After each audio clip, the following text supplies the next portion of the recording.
Okay dear students, आज हम देखेंगे भारत का अपवाद तंत्र या नदियाँ वगैरह देखेंगे सारी। ठीक है, भारत का क्या देखेंगे? अपवाद तंत्र।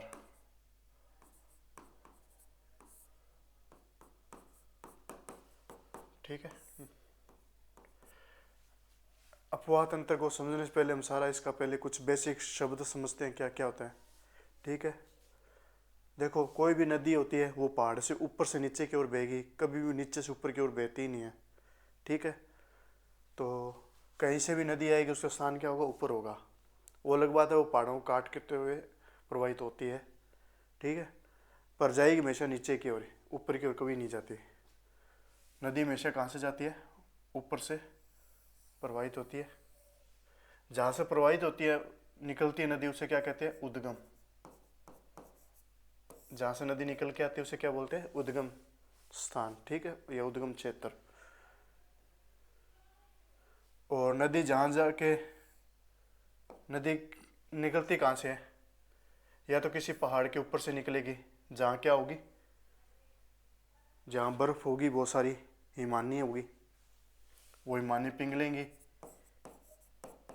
तो हो सकती है। दूसरा उद्गम कैसे हो सकता है? कोई झील हो ऊपर, किसी झील से आती हो, या कोई वर्षा का ताज़ा जल बह ऊपर बरसता हो, वो निकल के नीचे आ रहा होता।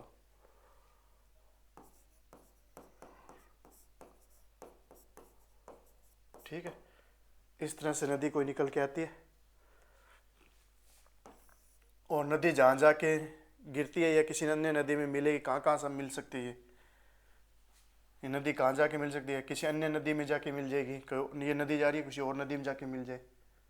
ठीक है, तो किसी नदी में जाके गिर सकती है नदी, अन्य नदी में, या किसी झील में जाके, कोई ऊपर से एक झील आ रही है उसी झील से निकल के आके नीचे किसी झील में जा रही है। ठीक है, या फिर किसी समुद्र में वगैरह में गिरे। ठीक है, ऐसा हो सकता है। या फिर कहीं किसी दलदली भूमि में आके गिर जाए। ठीक है, तो ये किसी में आके गिर सकती है। ये जहाँ के गिरे, यहाँ जहाँ के नदी समाप्त हो उसे क्या कहते हैं? मुहाना। उद्गम किसे कहते हैं? जहाँ से नदी निकले। और जहाँ की नदी समाप्त हो जाए उसे क्या कहते हैं? मुहाना। ठीक है, इसके अलावा इसकी ये एक नदी नहीं हो सकती, इसकी और भी सहायक नदियाँ हो सकती है। ठीक है, इधर से भी कोई आ सकती है, इधर से भी कोई आ सकती है। ठीक, और इनकी भी कोई सहायक नदियाँ हो सकती है। ठीक है, इनकी भी कोई सहायक नदियाँ हो सकती है। ठीक, ऐसे करके इनकी भी कोई सहायक नदियाँ हो सकती है। और ये आके एक बड़ी नदी में मिलती हो, ऐसे हो सकती है। नदी ढलान की ओर आएगी हमेशा, नीचे की ओर। ठीक है, ऊपर से नीचे की ओर आएगी। जहाँ नदी सिंगल हो जाती है कि उसे क्या बोलते हैं? उस एरिया को क्या बोलते हैं? नदी का बेसिन बोलते हैं। उसे क्या बोलते हैं? नदी का बेसिन। और इस क्षेत्र को क्या बोलते हैं? नदी कमांडेड। ठीक है, नदी का कमांडेड एरिया, ये कमांडेड क्षेत्र। ठीक है, और ठीक, और जो सिंगल कोई नदी आए, जैसे कोई सिंगल नदी आ रही है, ठीक है, और इसके अंदर कोई भी नदी आके ना मिले तो इसे क्या बोलेंगे? सरिता। जब कोई नदी सिंगल आए जिसके अंदर कोई और नदी ना आके मिले तो उसे क्या बोलेंगे? सरिता। ठीक है, सरिता इसे बोलते हैं। अब देखो यहाँ से, देखो ये नदी इधर आई, इधर की ओर गई, ये इधर की ओर क्यों नहीं गई? इसका मतलब इधर का क्षेत्र ऊंचा था। इधर की ओर क्यों नहीं गई ज़्यादा? इसका मतलब इधर का भी क्षेत्र कोई ऊंचा था। तो दोनों ओर से तो ऊपर हो ही होंगे क्षेत्र। नदी कहीं से फॉलो हो रही होगी, इधर जा रही है किधर भी जा रही है, उसके दोनों ओर क्षेत्र क्या होंगे? ऊंचे तो होंगे। चाहे जिधर भी जा रही है उसके दोनों ओर क्षेत्र क्या ऊंचे होंगे? इधर की ओर ऊंचा होगा क्षेत्र और इधर की ओर ऊंचा होगा। जहाँ से निकल के आ रही है वो क्षेत्र भी ऊंचा होगा और कैसे न कैसे गिरा होगा, ऐसा करके। तो कुछ टाइम इस तरह से सी एक आकृति होगी, इस तरह से कोई सी आकृति बनी होगी, है ना? तो ये कोई सी आकृति या इस तरह से दोनों से ऊंचा और ऐसे होके ऐसे प्रवाहित होगा, आगे जाके, है ना। तो जो तीनों ओर से ऊंचा हो, ये तीन ओर से लेते हैं अपने, ये तो पूरा क्षेत्र ले लिया। जो तीनों ओर से ऊंचा हो, जहां से उद्गम हो रहा है नदी के, उसे क्या बोलते हैं? जल विभाजक।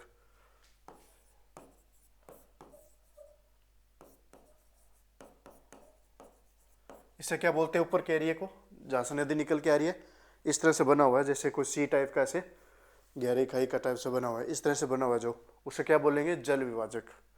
ये किसी न किसी पहाड़ पे होंगे, जैसे ये कोई पहाड़ है, ये कोई पर्वत श्रेणी है, तो इस पे ऐसे जल विभाजक बन सकता है। ढाल इधर की ओर है और इधर की ओर जल विभाजक बन सकता है, ऐसे भी जल विभाजक बन सकता है इस पे। ठीक है, कैसे भी जल विभाजक बन सकते हैं, ये जैसे पहाड़ की ढलान होगी, अगर ये पहाड़ इधर से जाके ऐसे नीचे है, तो ऐसे भी जाके इधर से भी ये जल विभाजक बन सकता है ना। तो ऐसे करके ये बन सकता है। जैसे मान लो ये पर्वत है, तो इसे जल विभाजक कैसे बन सकते हैं? एक इधर की ओर जल विभाजक बन सकता है, एक इधर की ओर भी बन सकता है, एक सामने की ओर भी बन सकता है, बहुत सी दिशाओं में इससे जल विभाजक बन सकते हैं। जनरली जल विभाजक कहाँ होते हैं? पहाड़ों पे होते हैं। ठीक है, पर्वत श्रेणी के ऊपर होते हैं जनरली जल विभाजक। और ये जो ऐसे करके व्यवस्था बनी है, इसको क्या बोलते हैं? इस व्यवस्था को क्या बोलते हैं? अपवाह तंत्र बोलते हैं।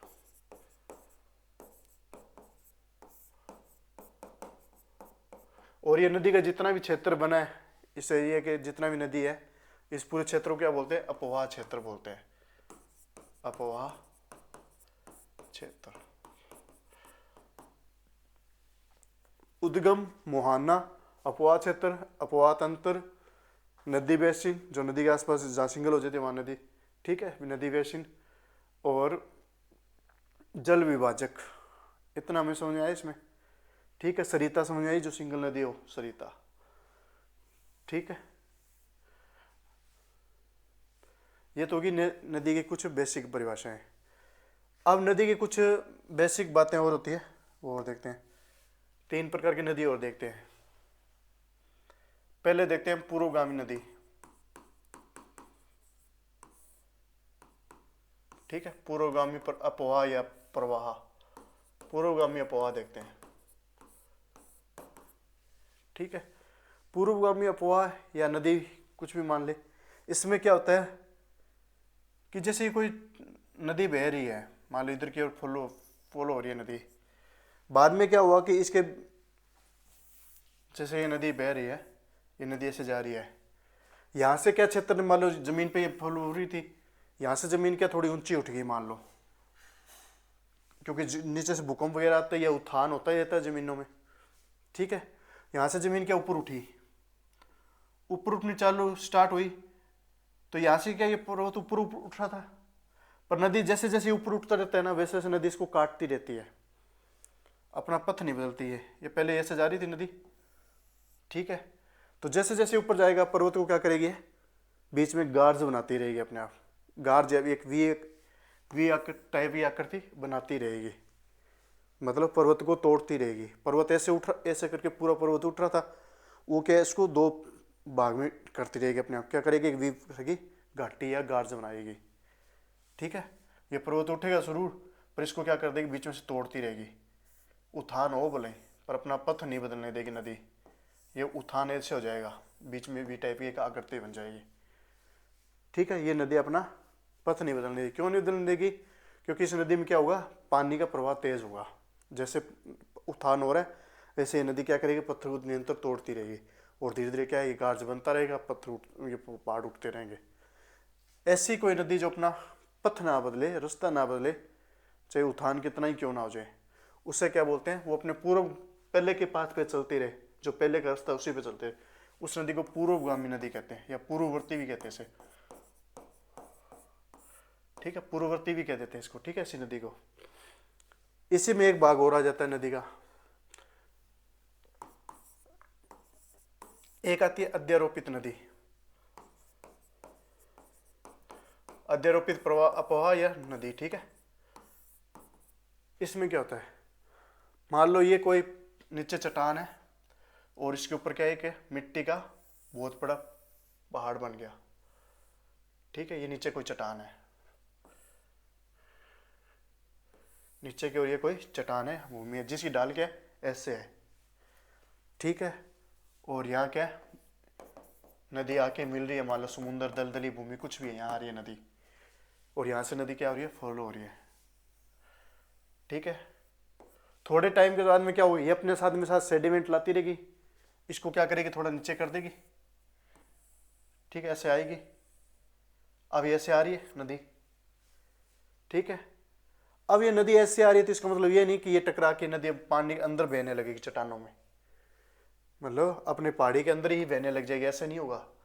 अब ये क्या करेगी, इस पर्वत की किनार को क्या छीन करने लगेगी, धीरे धीरे इसको छीन करने लग जाएगी ये नदी ऐसे। अब ये पर्वत चट्टान के टूट जाएगी, ऐसे ऐसे प्रवाहित होएगी। अब फिर थोड़ा टाइम बाद में यहाँ क्या हुआ, और ये मिट्टी अपने साथ में लेके आई, अब साथ सेडिमेंट ले आई, अब ये यहाँ नदी आ गई, ये भी इसको क्या कर धीरे धीरे छीन करने लगेगी और ऐसे बना लेगी ढाल अपनी।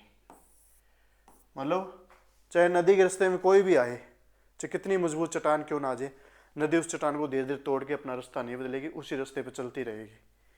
ठीक है, ऊपर की मिट्टी हो रही, इसको कहते हैं नदी अध्यारोपित होती रहती है। इसी को क्या बोलते हैं, नदी अध्यारोपित होती है। इस प्रवाह को अध्यारोपित प्रवाह या नदी बोलते हैं, इस अप्रवाह को क्या बोलते हैं, अध्यारोपित अप्रवाह या नदी बोल देते हैं। ठीक है, ये नदी जो बह रही है अध्यारोपित अप्रवाह है। ठीक है, मतलब ऐसा नहीं कि नीचे कोई मजबूत चट्टान आ गई तो अपने अंदर ही मतलब इधर से पिघला के इधर से, मतलब इधर से छीन करके इधर से नदी प्रवाह होने लगे, नहीं, वो चट्टान को तोड़ लेगी और अपना प्रवाह नहीं छोड़ेगी, उसी रास्ते पे चलती रहेगी।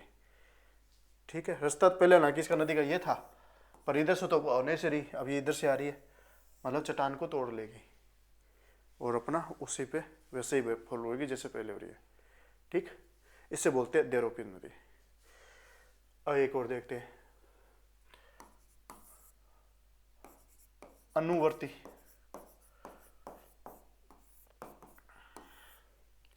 अनुवर्ती अप्रवाह, ये कोई पहाड़ है, ठीक है, इस पे कोई फॉलो होगा पानी, या ऊपर से नदी के उद्गम जा रहा है तो अपने ढाल के अनुरूप होता रहे, इसे क्या बोलते हैं, अनुवर्ती नदी।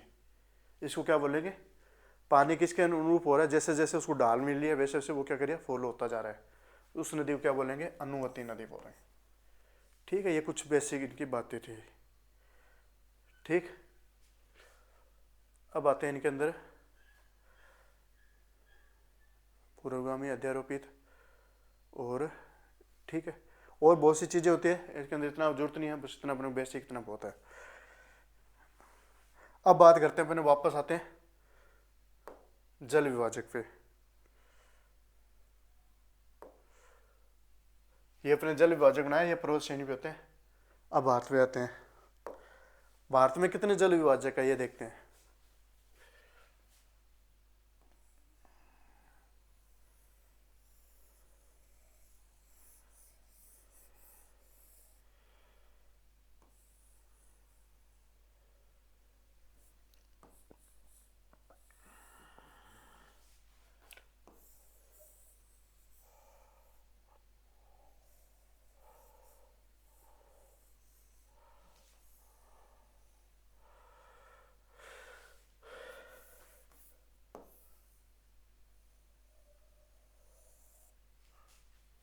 इस तरह से कोई भारत का मैप है, यहाँ से हिमालय जाता है, ठीक है, एक जल विभाजक तो ये बन जाता है, भारत का सबसे बड़ा जल विभाजक यहाँ से बन जाता है।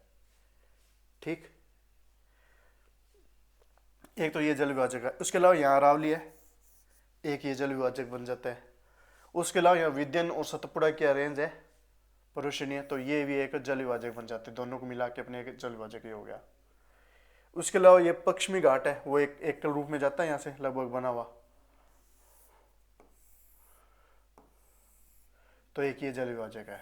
इतने जल विभाजक है भारत के अंदर, 4 प्रकार के जल विभाजक हैं, एक ये वाला हिमालय वाला, दूसरा अरावली वाला, तीसरा पश्चिमी घाट वाला, और तीसरा चौथा कौन सा है, विंध्याचल और सतपुड़ा पर्वत श्रेणी का। ठीक है, यहाँ से जल विभाजक बनते हैं। कुल मिला के यहाँ से मुख्य नदियाँ सारी लगभग यहाँ से निकलती है। ठीक है, लगभग मुख्य नदियाँ सारी है भारत की इन्हीं क्षेत्र, इनसे ही निकलती है। ठीक है। अब एक देखते हैं अंतः प्रवाह।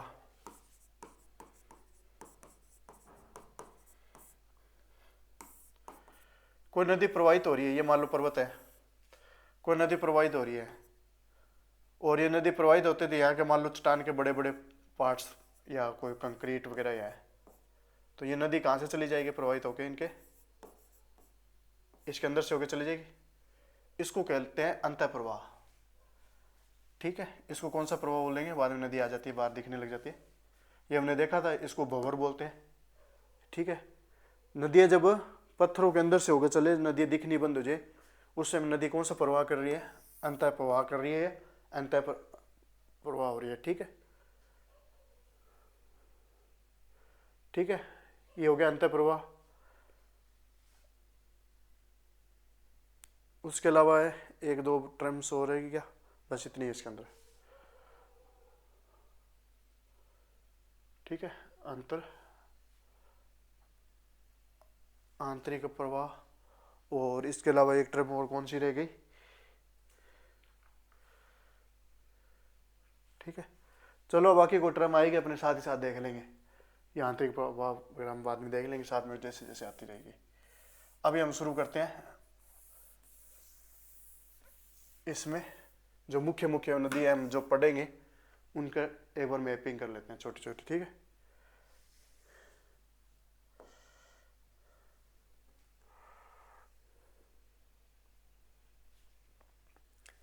सबसे बड़ी एक नदी तो यहां से निकलती है, कौन सी,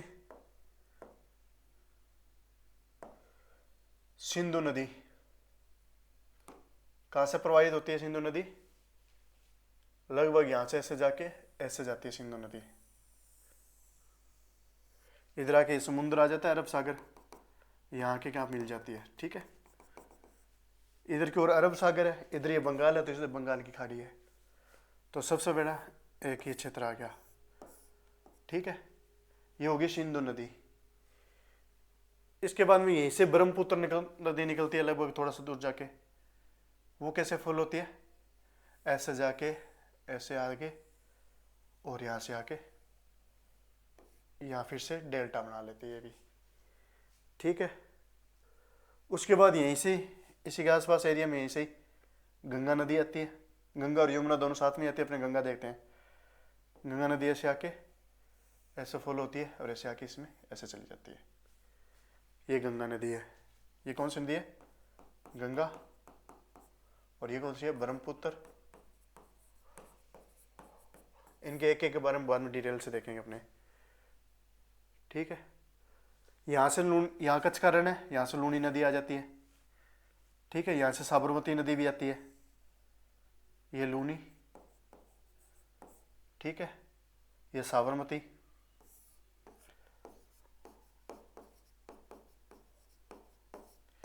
और यहाँ से एक और नदी आती है इन्हीं की रेंज से, मालवा के ओर से, ये कौन सी है, माही। ठीक, ये माही नदी है, और यहाँ पे दो नदी और आएगी,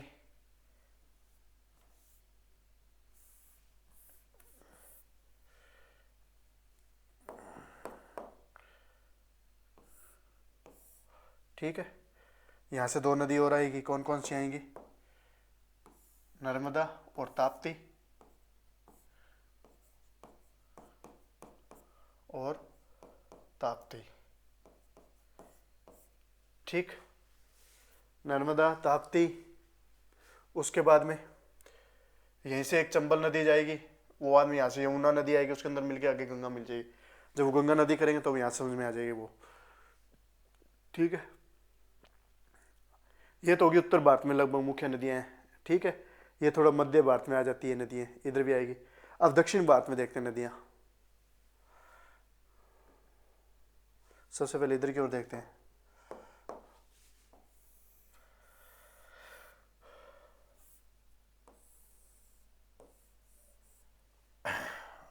महाराष्ट्र में तीन नदियाँ आ जाएंगी यहाँ पे,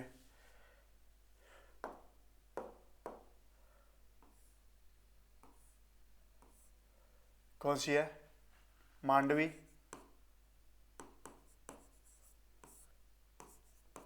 जावरी, और तीसरी है मीठी।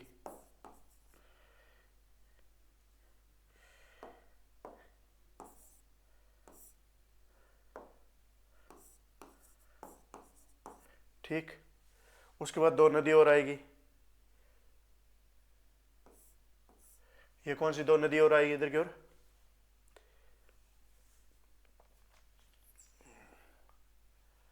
शरावती और कर्णावती। ठीक। उसके बाद 3 नदी और आएंगी यहाँ से। ठीक है, ये 3 नदी, ये मैं थोड़ा क्रम वाइज बना रहा हूँ ताकि ध्यान मेरे। 3 नदी और आएंगी, कौन सी आएगी? पेरियार, भारतपुजा और पंबा। पंबा। ठीक है, तीनों नदी होगी, पेरियार, भरतपुजा और पंबा। ठीक। ये होगी इधर वाली पश्चिमी घाट की, इधर वाली पश्चिम में तटीय मैदान में जाने वाली। अब पश्चिमी घाट से इधर की ओर भी जाएंगी नदियाँ। अब इधर की ओर देखते हैं, पहले ऊपर से देखते हैं थोड़ी। यहाँ आएगी स्वर्ण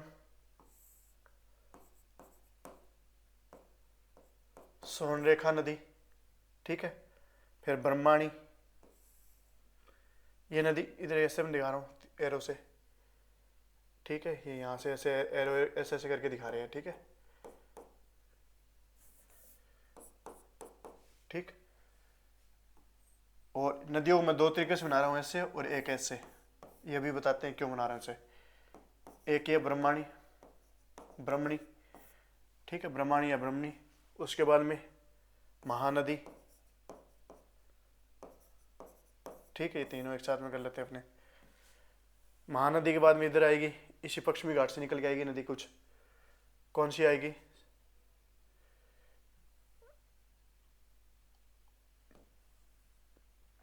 पश्चिमी घाट से निकल के आएगी, सबसे पहले आएगी गोदावरी।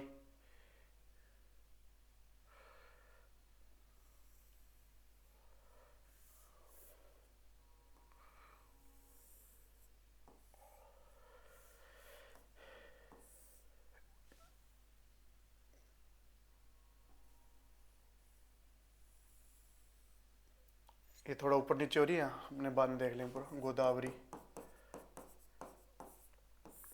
उसके बाद में कृष्णा। ठीक है, कृष्णा नदी। उसके बाद में यहाँ आएगी कावेरी। कावेरी के ऊपर नीचे 2 नदी और होंगी, एक ऊपर होगी पेनार और नीचे होगी वेंगई।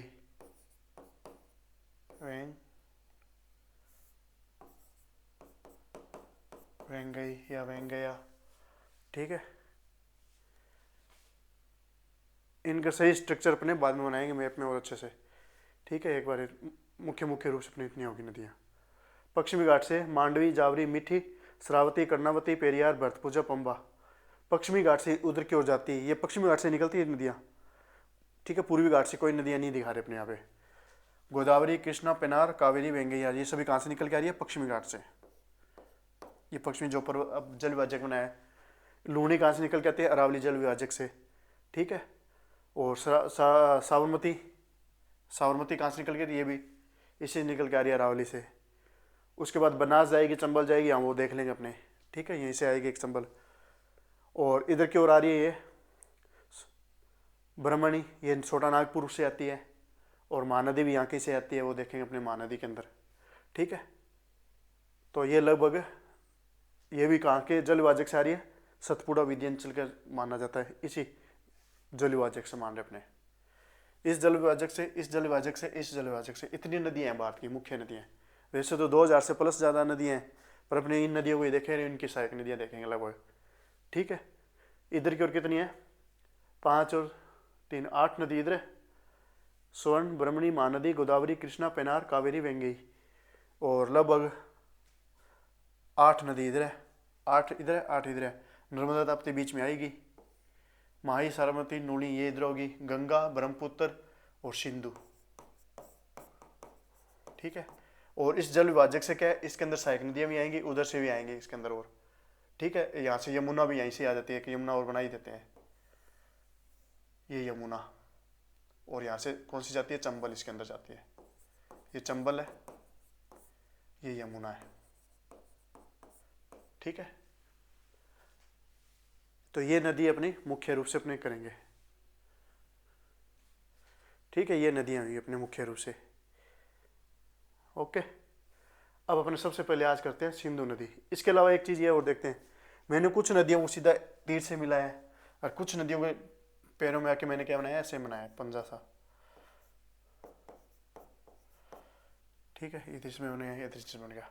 इधर वाले तट में लगभग सारे में पंजे बने हुए हैं और इधर वाले तट में क्या है, लगभग सभी में क्या है, सीधे मिले हुए हैं। जो सीधी आके मिलती है इसको क्या बोलते हैं, एस्चुरी। एस्चुरी, ठीक है। और इस जो ये बनती है उसे बोलते हैं डेल्टा।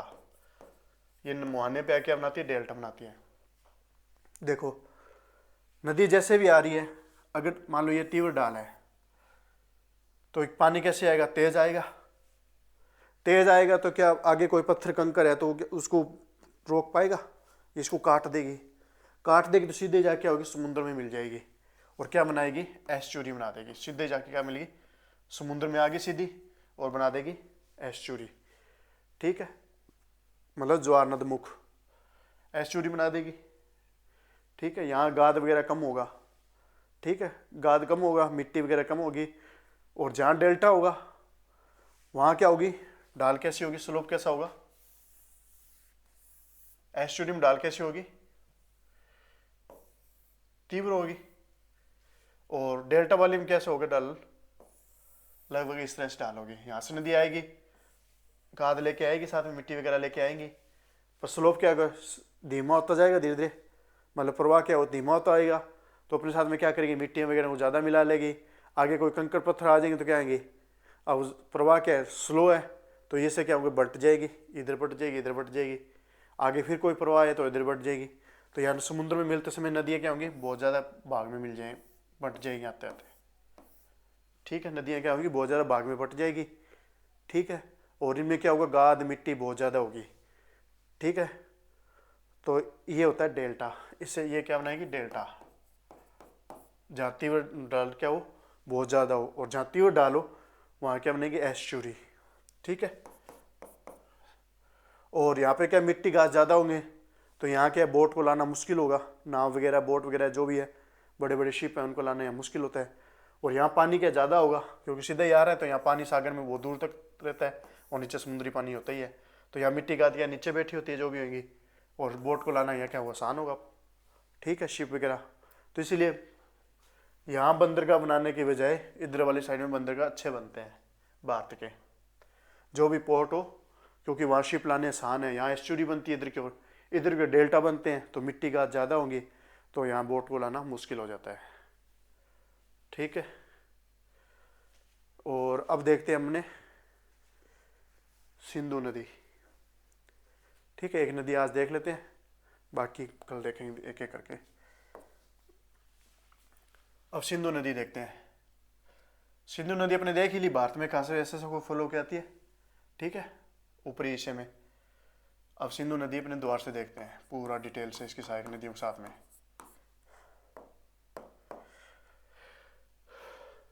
सिंधु नदी कहाँ से आती है, तिब्बत के, भारत के अंदर ऊपर से होते हैं, आपने देख ही ली, ऐसे होते आई, ऐसे आती है, यहाँ गिर जाती है, यहाँ क्या बनाती है, डेल्टा बना लेती है। ठीक है, अरब सागर में आकर डेल्टा बनाती है। और कहाँ से निकल के आती है, गुरला मांगता से इसका उद्गम होता है। ठीक है, गुरला मांगता। इसी के साथ में एक और है, मानसरोवर झील है।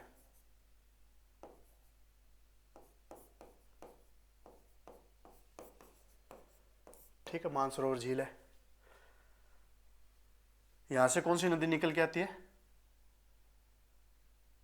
सतलज।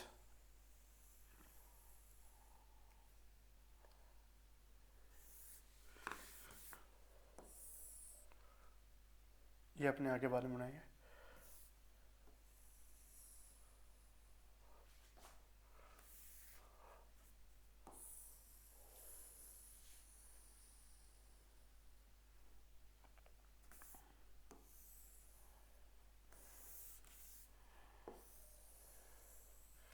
ये कौन सी आती है? सतलज।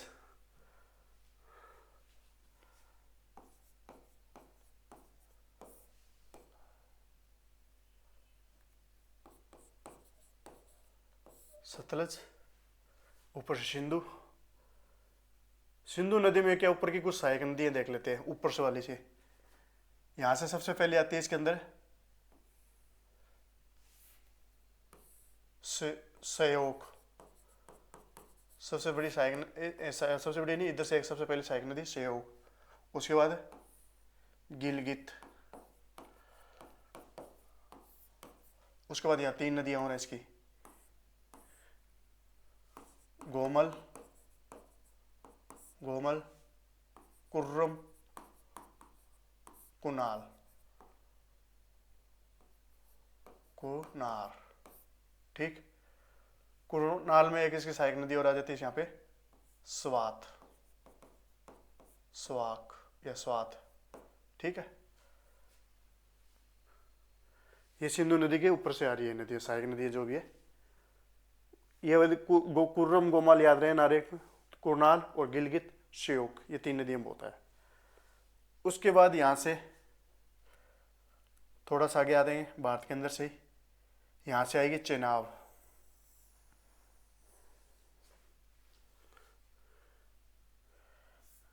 इधर से सतलज आ ही रही है, यहाँ से चेनाब आएगी और चेनाब जाके कहाँ मिल जाएगी? इसके अंदर मिलेगी, सिंधु नदी में।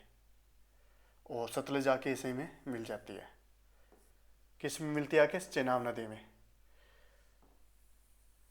ठीक है, ये चेनाब नदी है।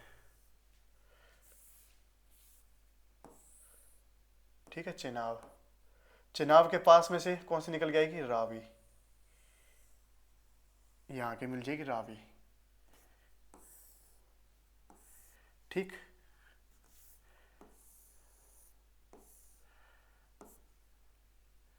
ये कौन सी है? रावी। ये कौन सी है? चेनाब।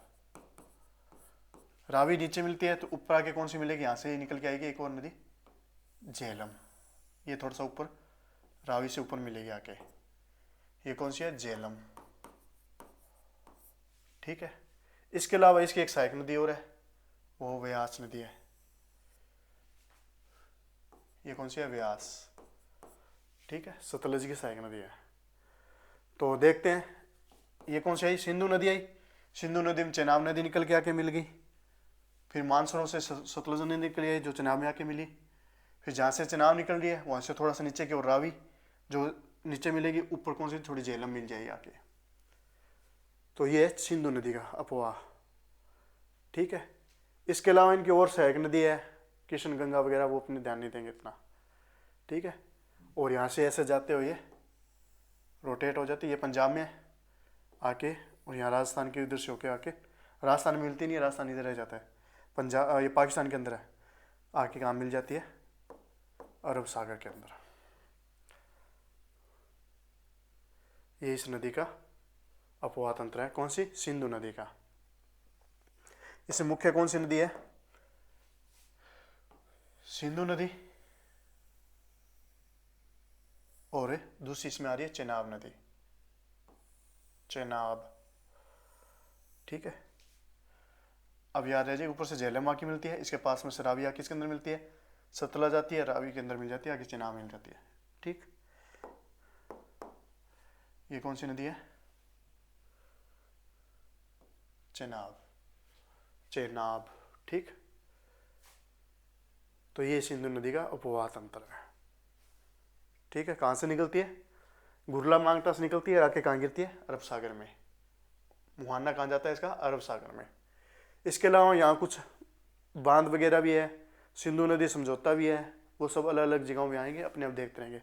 आगे जब हम ऊर्जा से संबंधित देखेंगे तो बांध आ जाएंगे इसके अंदर, सारे डैम आएंगे। यहाँ से सतलज नदी से एक डैम बना के, बांखड़ा नागल डैम बना के, इंदिरा गांधी नहर जो भी निकाली गई है यहाँ से निकाली गई है, राजस्थान में पानी की पूर्ति की गई है। ठीक है। तो वो पूरी आएगी यहाँ से, और मसीता वाली राजस्थान के अंदर एंटर होती है, वो आ जाएगी ऑटोमेटिक, आगे आएगी जब नहर नूर आएंगे तब। ठीक है, परियोजनाओं में। ठीक है। मुख्य ये है, गुरला मांगता सीधे निकलती आती है, श्योक पहले आती है, फिर ये नुब्रा घाटी से आती है, गिलगित, फिर कुनार, फिर कुर्रम, फिर गोमल। कोमल मतलब गोमल। गोमल, ठीक। ये होगी सिंधु नदी। ओके, अब आएगी अगर नेक्स्ट नदी आएगी गंगा, वो अपने नेक्स्ट क्लास में देखेंगे। Okay, thank you, best of.